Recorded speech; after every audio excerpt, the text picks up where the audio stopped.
मित्रों नमस्कार।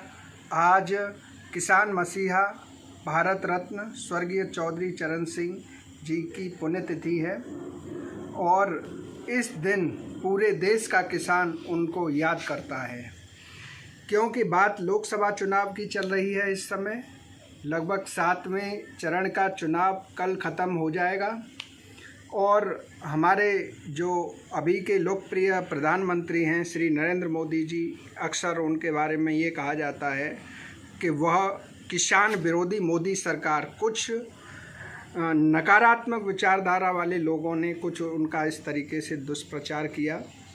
और मैं बता दूं, चौधरी चरण सिंह देश के 5वें प्रधानमंत्री थे और एक ऐसे प्रधानमंत्री बने, एक ऐसे राजनेता बने जिन्होंने अपने गांव किसान की पृष्ठभूमि को अहम वरीयता दी और उन्होंने कहा देश की खुशहाली का रास्ता गांव किसान से होकर जाता है।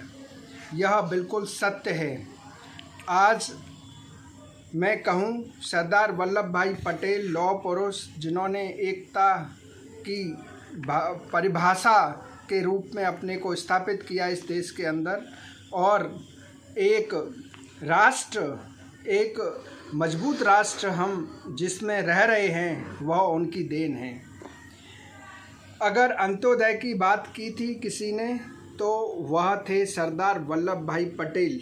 गांधी जी के बाद सरदार वल्लभ भाई पटेल जी ने की, लाल बहादुर शास्त्री जी ने की, और फिर चौधरी चरण सिंह जी के बाद अगर किसी ने अंतिम व्यक्ति की बात की है तो वो माननीय प्रधानमंत्री भारत सरकार श्री नरेंद्र मोदी जी ने की है।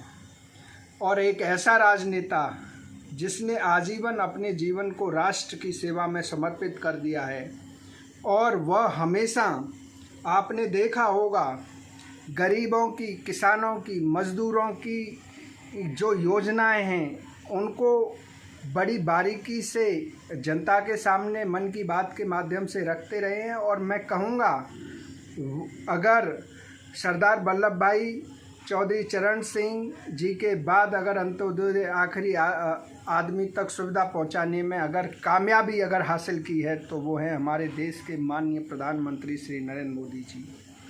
लोकसभा चुनाव आते रहते हैं, जाते रहते हैं। उनकी उम्र की भी बात की जाए तो 70 से ऊपर तो उनकी उम्र हो ही गई है, और कहीं ना कहीं देश को उनके नेतृत्व का लाभ लेना चाहिए। और 7वें चरण के चुनाव में मैं मानता हूं कि मां गंगा उनको, जिन्होंने गोद लिया है, उनको आशीर्वाद ज़रूर देंगी।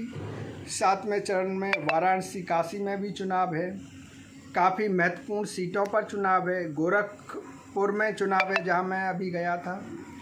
तो इस तरह के जो भ्रम हैं, जिन भ्रष्टाचारियों के खिलाफ नरेंद्र मोदी जी ने कड़ी कार्रवाई की है, जो भ्रष्टाचार को खात्मा करने का नाम लेकर इस देश की सत्ता में एंट्री कर रहे थे, ऐसे लोगों को बेनकाब किया है। इसीलिए यह व्यवस्था परिवर्तन आपने उत्तर प्रदेश में देखा होगा। इस व्यवस्था परिवर्तन की लड़ाई में 7वें चरण में कहीं भी गांव किसान के जो पुत्र हैं वो ना चूकें, वहां के बेटे बेटियां बढ़ चढ़ कर मतदान करें। मेरी यही आपसे कामना है।